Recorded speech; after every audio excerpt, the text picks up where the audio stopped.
Iran যুদ্ধের আড়ালে লেবাননকে আরেক গাজায় পরিণত করার ধূর্ত পরিকল্পনা করছে ইসরায়েল। স্থানীয় সময় মঙ্গলবারও লেবাননের রাজধানী বৈরুত সহ বিভিন্ন অঞ্চলে ভয়াবহ বিমান হামলা চালায় ইসরায়েল। লেবাননের দক্ষিণাঞ্চলে ইসরায়েলি বিমান হামলায় এক অন্তঃসত্ত্বা নারী ও তার স্বামী সহ বেশ কয়েকজন নিহত হয়েছেন। লেবাননের নাবাতির জেপচিত ও কাফরা শহরে এই হামলা চালানো হয়।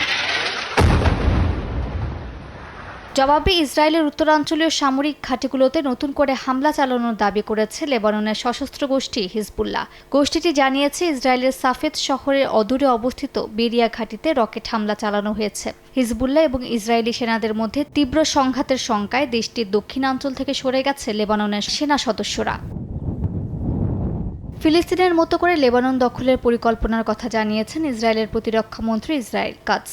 বলেন, যুদ্ধ শেষ হলেও লেবাননের দক্ষিণে লিতানি নদী পর্যন্ত নিয়ন্ত্রণ রাখবে ইসরায়েল। আরও হুঁশিয়ারি দেন, ইসরায়েলের উত্তরাঞ্চলের নিরাপত্তা নিশ্চিত না হওয়া পর্যন্ত 6 লাখের বেশি বাস্তুচ্যুত মানুষকে বাড়ি ফেরার অনুমতি দেওয়া হবে না। লেবাননের সীমান্ত সংলগ্ন গ্রামের সব বাড়িঘর গাজার রাফা এবং বেথ হেনুন মডেলের মতো সম্পূর্ণ গুড়িয়ে দেওয়ার পরিকল্পনার কথাও জানান কাটস। সিরিয়া এবং গাজায় যে পদক্ষেপ নেওয়া হয়েছে লেবাননেও তাই নেওয়া হবে।